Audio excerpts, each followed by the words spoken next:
Assalamualaikum warahmatullahi wabarakatuh.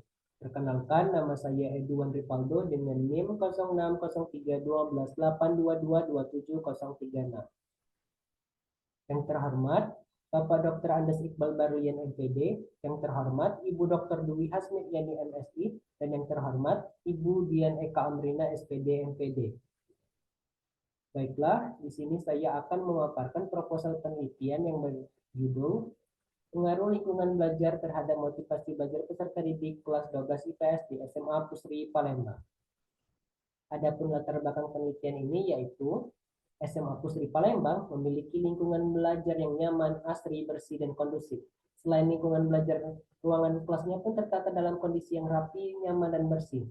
Dan juga SMA Pusri Palembang memiliki fasilitas yang mendukung seperti musola, perpustakaan, laboratorium, kantin, wifi gratis, toilet, dan lain sebagainya.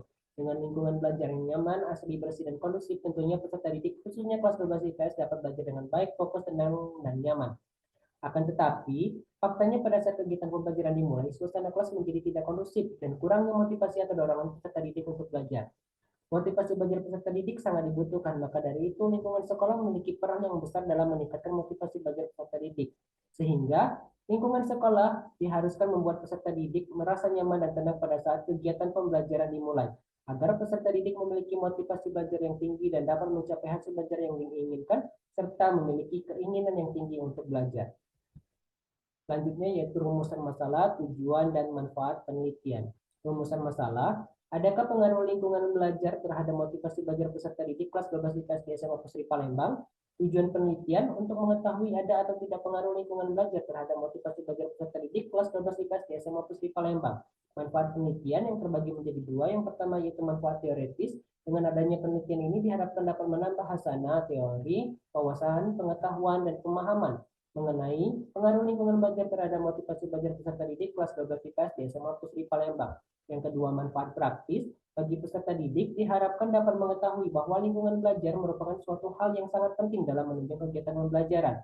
Bagi pendidik, diharapkan dapat mengetahui bahwa lingkungan belajar yang nyaman dan baik merupakan suatu hal yang dapat mempengaruhi motivasi belajar pada peserta didik. Bagi peneliti selanjutnya diharapkan dapat menjadi sumber atau referensi pengetahuan apabila ingin melakukan penelitian yang serupa dengan penelitian ini. Selanjutnya yaitu tinjauan pustaka.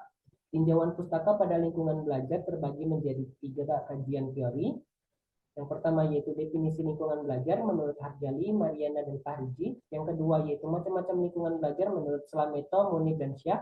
Dan yang ketiga yaitu indikator-indikator lingkungan belajar menurut Syah, Pujiono, dan Jana, dan Slameto.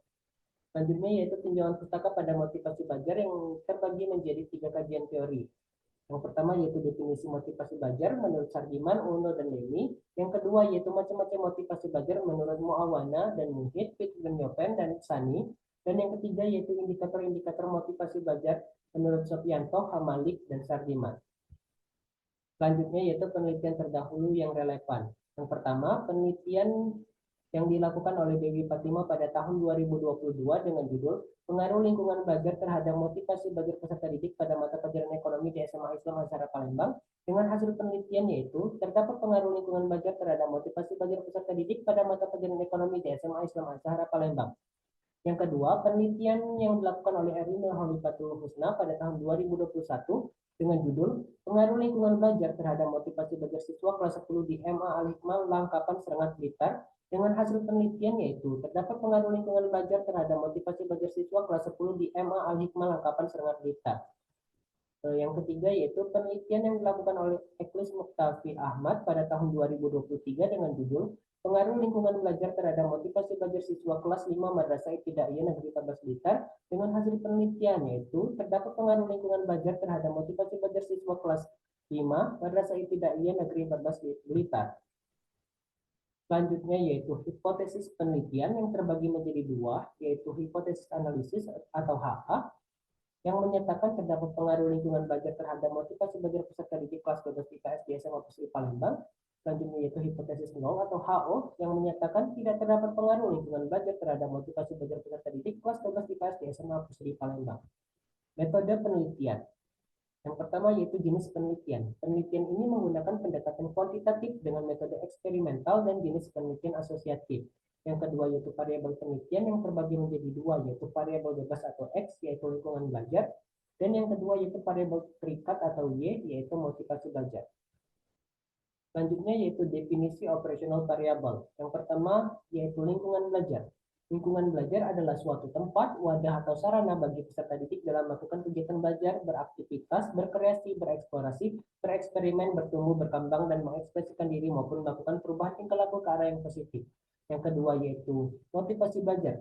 Motivasi belajar adalah suatu dorongan maupun daya penggerak yang berasal dari dalam diri atau kemauan diri sendiri, internal maupun luar diri, eksternal, yang menimbulkan perasaan semangat untuk melakukan kegiatan belajar dan bertujuan untuk melakukan perubahan tingkah laku ke arah yang positif demi mencapai tujuan dalam belajar. Selanjutnya yaitu populasi dan sampel penelitian dan teknik pengumpulan data. Populasi penelitian. Populasi pada penelitian ini adalah seluruh peserta didik kelas 12 IPS di SMA Pusri Palembang yang berjumlah 84 orang peserta didik. Sampel penelitian. Sampel pada penelitian ini adalah kelas 12 IPS 2 dengan jumlah sebanyak 31 orang peserta didik yang diambil menggunakan teknik sampling probability dengan jenis cluster random sampling. Teknik pengumpulan data, adapun teknik pengumpulan data pada penelitian ini yaitu menggunakan kuesioner atau angket dan dokumentasi. Selanjutnya yaitu uji instrumen penelitian. Yang pertama, uji validitas ahli. Kuesioner yang diperkenankan untuk digunakan pada penelitian apabila kuesioner yang dibuat oleh peneliti telah diperiksa oleh validator ahli yang bertugas untuk menguji butir-butir kuesioner dengan tujuan untuk menganalisis antara butir kuesioner dengan variabel yang diukur. Yang kedua, uji validitas eksternal. Adapun pada penelitian ini, uji validitas kuesioner dilakukan dengan menggunakan rumus korelasi person product moment, yang dimana RXY, koefisien korelasi skor butir soal dengan skor total, M jumlah responden, X skor item butir soal, dan Y jumlah skor butir soal. Yang ketiga yaitu uji reliabilitas. Adapun pada penelitian ini, uji reliabilitas kuesioner dilakukan dengan menggunakan rumus autocron-Batch, di mana R11 yaitu koefisien reliabilitas, K yaitu jumlah butir soal yang valid, sigma ST yaitu jumlah varian skor butir valid, dan ST yaitu varian skor total butir valid. Selanjutnya ada teknik analisis data yang terbagi menjadi dua. Yang pertama yaitu uji prasyarat data yang terdiri dari uji normalitas data. Pada penelitian ini uji normalitas data dilakukan dengan menggunakan rumus C kuadrat, yang dimana X kuadrat itu nilai C kuadrat, F0 yaitu frekuensi yang diobservasi atau frekuensi empiris, FH yaitu frekuensi yang diharapkan atau frekuensi teoretis.